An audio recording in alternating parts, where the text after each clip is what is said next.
មានបងប្អូនណាខ្លះក៏ទុំសុកចិត្តទិញប៊ឺមកម្ដែបានដូចចិត្តបកបានអីបានអត់ល្មួតអត់ទុំហើយស្វិតទៀតអ្នកខ្លះទិញមកទុកចោលទៅក៏រលួយដល់ផ្សិតអីចឹងទៅណាឥឡូវឈប់ការទុកតែមកមើលវីដេអូខ្ញុំនិយាយឆ្ងល់ប៊ឺខ្ញុំមិនក្បកស្រួលម៉ែមើលទៅឡើងល្មួតឆ្ងាញ់ចាទី1ប៊ឺបេះមកចាស់ល្អទី2ពេលដែលខ្ញុំបេះមកខ្ញុំដាក់បន្ទុំហ្នឹងគឺខ្ញុំអត់ដាក់នៅកន្លែងហបទេបងប្អូនអត់មានដាក់ក្នុងឡាំងអត់មានដាក់ក្នុងអីហប់ឆឹងអីណាដូចជាងបន្ទុំស្វាយបន្ទុំទៀបអីទេ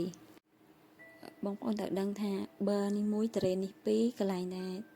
បន្ទុំគឺអត់ត្រូវការហប់អត់ត្រូវការក្តៅទេតែកាលណាហប់ខ្លាំងក្តៅខ្លាំងតែកាលណាហប់ខ្លាំងក្តៅខ្លាំងបានមករលួយក៏ស្វិតដែរបងប្អូនចាហើយដល់ពេលទុំវិញអាចថាគូតស្វិតប៉ុន្តែក្បាលរលួយមួយដែលកំងប៊ឺខ្ញុំទៅភិកច្រើនគឺខ្ញុំប្រាប់គាត់ឲ្យបន្ទុំតាមតែខ្ញុំប្រាប់ហើយពេលដែលទៅដល់នោះគឺរើចេញពីកេះឲ្យអស់អត់ឲ្យដាក់នៅក្នុងកេះទេព្រោះកាលណាទៅដាក់ក្នុងកេះវាហប់ហើយវាក្តៅខ្លាំងគឺអត់ទុំទេហើយខ្ញុំចិត្តប៊ឺនេះមិនមែនចង់ប្រម៉ូសិនទេគឺខ្ញុំចិត្តឲ្យកូនខ្ញុំញ៉ាំ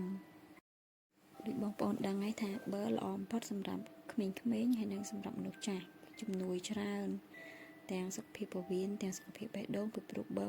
មានសម្បូរទៅដោយខ្លាញ់ល្អចាបងប្អូនកាត់វីដេអូខុសបច្ចេកទេសឥឡូវដាក់វីដេអូតាក់ទងជាមួយនឹងដាក់ប៊ឺនៅក្នុងធុងកហ្នឹងមកក្រោយវិញហើយប៊ឺខ្ញុំនិយាយទៅពេលញ៉ាំអត់មានដាក់អីច្រើនទេបងប្អូនកូនខ្ញុំញ៉ាំនិយាយទៅខ្ញុំដាក់តែម្សៅទឹកដោះគោកូនណាចាតែប៉ុណ្្នឹងកូនញ៉ាំយកទៅណាអស់ហើយអត់បបាក់បខំឲ្យគាត់ញ៉ាំទេដាក់ដោះម្សៅដោះគោគាត់ប៉ុណ្ណេះហើយមួយចានហ្នឹងពេលខ្លះមិនគាត់ហូបតែ2អ្នកបងប្អូនគាត់អស់ហើយមួយចានហ្នឹង3ប៊ឺបងប្អូនប៊ឺ3ផ្លែហើយមើលទឹកមុខគេផងអ្នកនិយាយទៅ fan ប៊ឺខ្ញុំ fan ផ្កាប់មុខហ្មងនិយាយទៅតាគោខ្ញុំ2នាក់នឹងនិយាយទៅថាញ៉ាំឲ្យញ៉ាំហងៃលក់ប៊ឺមិនមែនថាយកទៅធ្វើអ្នកមានអីទេគ្រាន់បានកូនញ៉ាំអញ្ចឹងពួកអីប៊ឺយើងស្គាល់ដើមស្គាល់ប្រភពច្បាស់លាស់អញ្ចឹងអត់ខ្លាចថាមានជាតិគីមីអីខ្លាំងធ្វើឲ្យប៉ះពាល់